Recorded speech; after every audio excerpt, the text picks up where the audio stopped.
वित्त मंत्री ने जब कहा कि मनरेगा के तहत 5 लाख कृषि तालाब बनाए गए हैं और मार्च 2017 यानी 1-2 महीने के बाद मार्च 2017 तक 10 लाख कृषि तालाब बन जाएंगे। यह कोई सामान्य आंकड़ा नहीं है कि आप जाने और यूं ही मुंह फेर लें।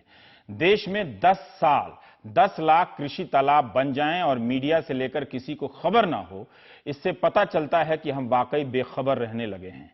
इस तालाब क्रांति की आहट, अगर ऐसी क्रांति हुई है तो केंद्र सरकार के किसी विज्ञापन से भी नहीं महसूस होती है। वित्त मंत्री ने अगले साल तक और 5 लाख कृषि तालाब या खेत तालाब बनाने का ऐलान किया है। पिछले बजट में 10 लाख कंपोस्ट पिट बनाने का लक्ष्य तय किया गया था। ये उनके रिकॉर्ड में है। वित्त मंत्री ने इस बजट में जिक्र तो किया कि 10 लाख कंपोस्ट पिट बनाए जाएंगे, लेकिन कितने बने हैं या कितने और बनेंगे, भाषण में इसका जिक्र नहीं दिखा। खेत तालाब योजना क्या है, इसका आकार क्या है, बजट क्या है, यह जानना जरूरी है, क्योंकि एक बड़ी कामयाबी हमारी नजरों से गुजर गई। यह तस्वीर एक खेत तालाब की है जो बुंदेलखंड के महोबा की है। पीपुल्स वाटर फोरम एक वेबसाइट है जो पानी और पर्यावरण की रिपोर्टिंग करती है। इसके पत्रकार केसर ने यह तस्वीर हमें दी है। उत्तर प्रदेश के पैमाने के अनुसार खेत तालाब को 25 मीटर लंबा, 20 मीटर चौड़ा, 2.5 मीटर गहरा होना चाहिए। इस तरह के तालाब आप अपने खेत में बनाते हैं, 3-4 दिन में बन जाते हैं।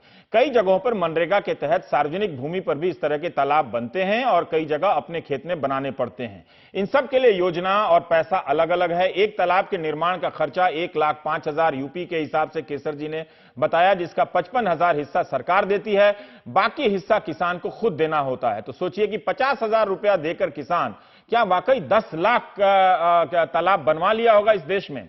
इस हिसाब से देश में अगर ऐसे खेत तालाब बने होंगे तो क्या किसानों ने वाकई अपनी जेब से इतना पैसा खर्च किया होगा? यह सवाल है, वो भी 10 लाख की संख्या में। अगर मार्च 2017 तक इतने तालाब बन जाते हैं तो देश में एक ऐसी क्रांति हो गई है जिसका हम सबको अपनी कुर्सियों से उठकर ताली बजाकर स्वागत करना चाहिए। यह मामूली बात नहीं है। महाराष्ट्र में खेत तालाब योजना अलग से योजना है जो 2010 से है, लेकिन देवेंद्र फडणवीस नए मुख्यमंत्री ने, उनकी सरकार ने इस योजना में और बहुत कुछ जोड़ा। मघेल त्याला शेतल योजना, अगर मैंने सही मराठी उच्चारित किया है तो, और 2016 में इसके अनुसार खेत तालाब बनाने वाले किसान को तुरंत अनुमति का प्रावधान किया गया और 50,000 की सब्सिडी देने की बात हुई।